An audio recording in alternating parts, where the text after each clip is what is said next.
தொகுதி சார்ந்த பிரச்சனைகள் தொடர்பாக கோவை மாவட்ட ஆட்சியரிடம் மனு அளித்த பிறகு முன்னாள் அமைச்சரும் அதிமுக தலைமை நிலைய செயலாளர் எஸ்.பி. வேலுமணி தலைமையில் அதிமுக சட்டமன்ற உறுப்பினர்கள் செய்தியாளர் சந்தித்து வருகின்றனர். காட்சிகளை பார்க்கலாம். கோவை மாவட்டத்திலே முக்கிய குடிநீர் ஆதாரம் சிறுவாணி குடிநீர். இன்றைக்கு கேரள அரசு அதை தடுத்து நிறுத்தியிருக்கிறது. இன்றைக்கு தமிழ்நாடு அரசு அதை கண்டுகொள்ளாமல் இருக்கிறது. மாவட்ட நிர்வாகம் நடவடிக்கை எடுக்காமல் இன்றைக்கு ஒவ்வொரு பகுதிக்கும் 25 நாள் 1 மாதம் என்று குடிநீர் வருவதற்கு தாமதமாகி மக்கள் மிகவும் சிரமப்பட்டுக் கொண்டிருக்கிறார்கள்.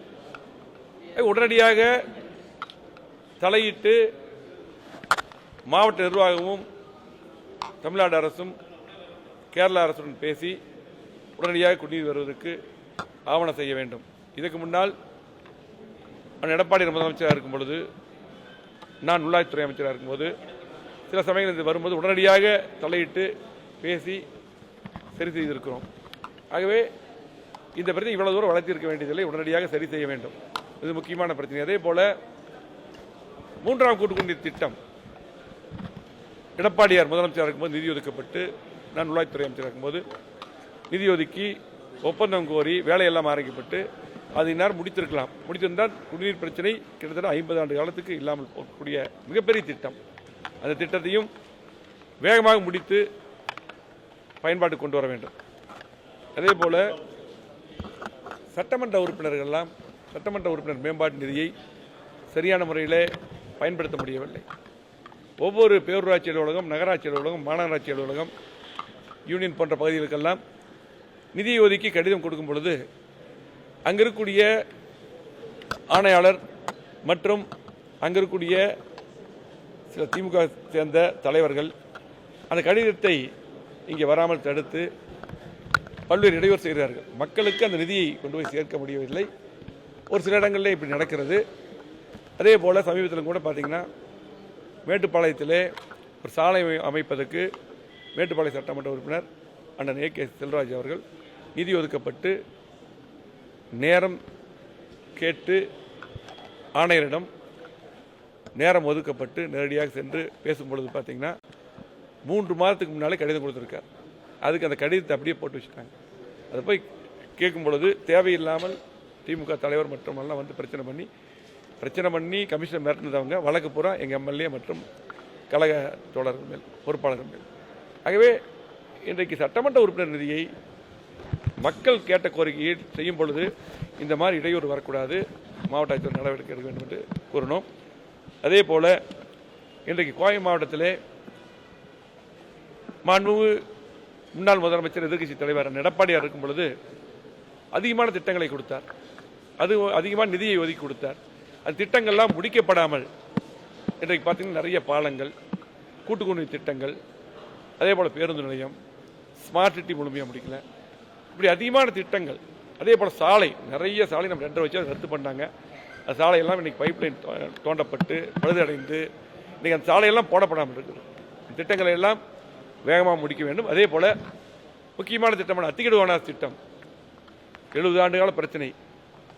மாண்புமிகு முன்னாள் முதலமைச்சர் எதிர்க்கட்சி தலைவர் எடப்பாடியார் முதலமைச்சராக இருக்கும்போது 70 ஆண்டுகால பிரச்சனையை நிதி ஒதுக்கி நேரடியாக வந்து துவக்கி வைத்து 95% பணி முடிந்தது. இந்த 3 வருடமாக அந்த 5% பணியை முடிக்காமல் இழுத்தெடுத்துக் கொண்டிருக்கார்கள்.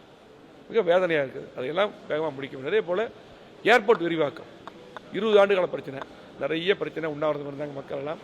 0 வேல்யூ இருந்தது. அப்போ நான் அமைச்சராக இருந்தேன்.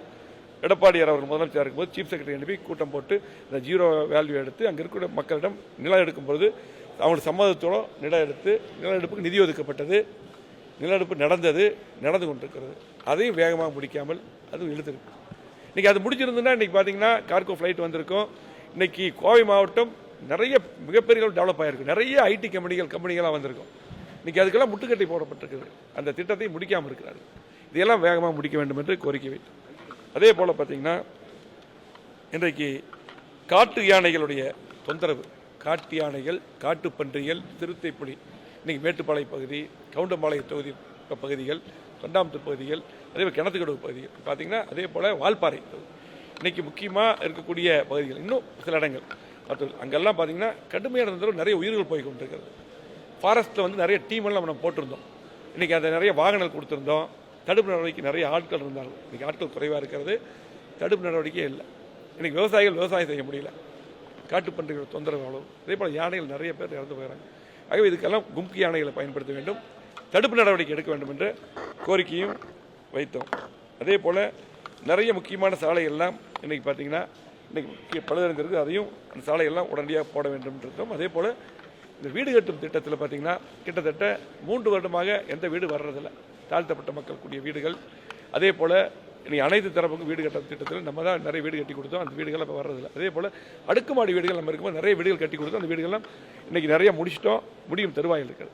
அந்த வீடெல்லாம் இந்த அலாட் பண்ணுறதுல நிறைய பேர் அரசியல் உள்ள வந்து நிறைய கவுன்சிலருக்கு மற்ற திமுக செயலாளர்களே நேரடியாக போய் அந்த வீட்டுக்கு 5 லட்சம் 10 லட்சம் வசூல் பண்ணிட்டு ஏழைகளுக்கு கட்டப்பட்ட வீடு ஏழைகளுக்கு தராமல் வேற மாதிரி சூழ்நிலை உருவாக்குகிறார்கள்.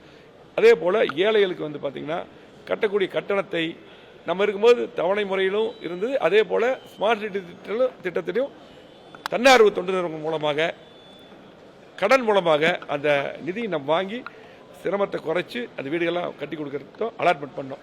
இப்போ அதெல்லாம் பண்ண மாட்டேங்கிறாங்க, அதையும் பண்ண வேண்டும் என்று கேட்டுக்கொண்டிருக்கிறோம். நிறையா பார்த்திங்கன்னா கவுண்டம்பாளைய தொகுதி, சிட்டிக்குள்ள நிறைய தொகுதிகள், தொண்டாம் தொகுதி, அதே போல் பார்த்திங்கன்னா வால்பாறை தொகுதி, இன்னும் எங்கெங்கே கிணறு தொகுதி எங்கெங்கே கட்டுறாங்களோ அந்த வீடுகள்லாம் கட்ட சொல்லியிருக்கோம்.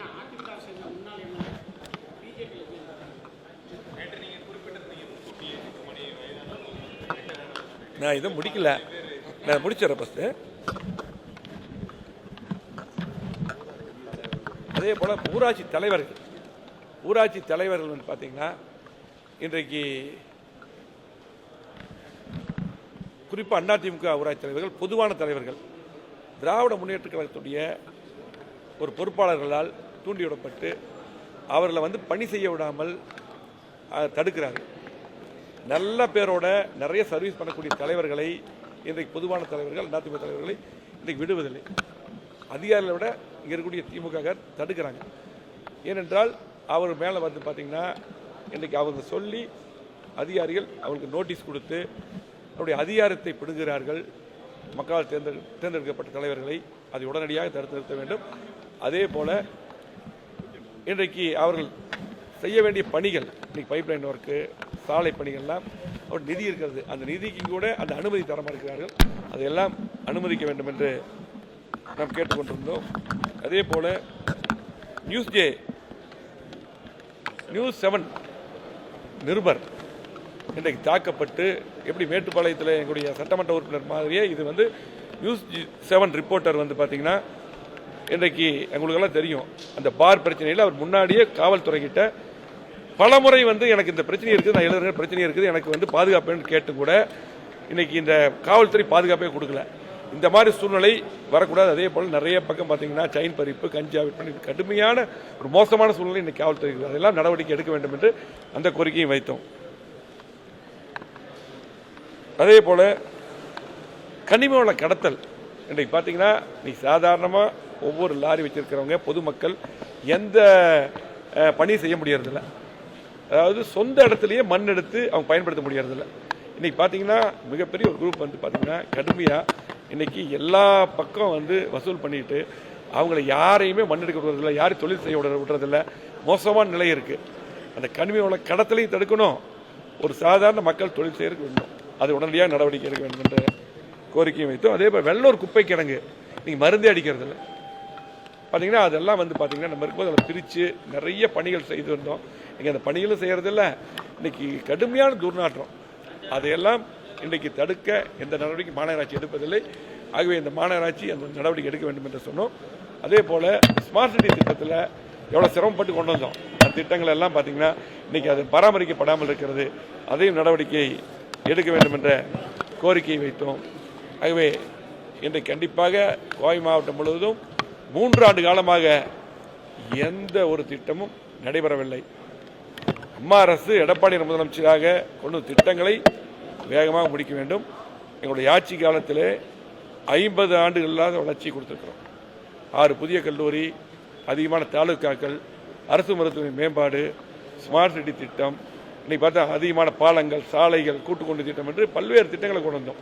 இன்னும் இந்த கலெக்டர் பில்டிங் கட்டி கொடுத்தோம், எஸ்பிஎஸ் பில்டிங் கட்டி கொடுத்தோம், இப்படி சொல்லிட்டே போகலாம். அவ்வளோ சாதனைகள் நாங்கள் பண்ணியிருக்கிறோம், திட்டங்களை கொண்டு வந்துருக்கிறோம். இந்த 3 வருஷமாக பத்திரிகை நண்பர்கள் இருக்கிறீங்க, எதுவுமே செய்யாமல் 3 வருஷம் ஓட்டிட்டாங்க. நம்ம கொண்டு வந்த திட்டங்களை முடிக்கணும். அதே குடிநீர் பிரச்சனையை உடனடியாக கேரள அரசிடம் பேசி திட்டங்களை எல்லாம் முடிக்க வேண்டும். இன்றைக்கு அதே போல வீடு கட்டும் திட்டத்தில் வீடுகளே வருவதில்லை, ஏழைக்கு வீடு கட்டுறதுக்கே இல்லை. அந்த வீடு கட்டும் திட்டத்தில் வீடுகளையும் தர வேண்டும் என்று கேட்டு இன்றைக்கு இங்கே வந்திருக்கக்கூடிய பத்திரிகை நண்பர் அத்தனை பேருக்கும் நன்றி, வணக்கம்.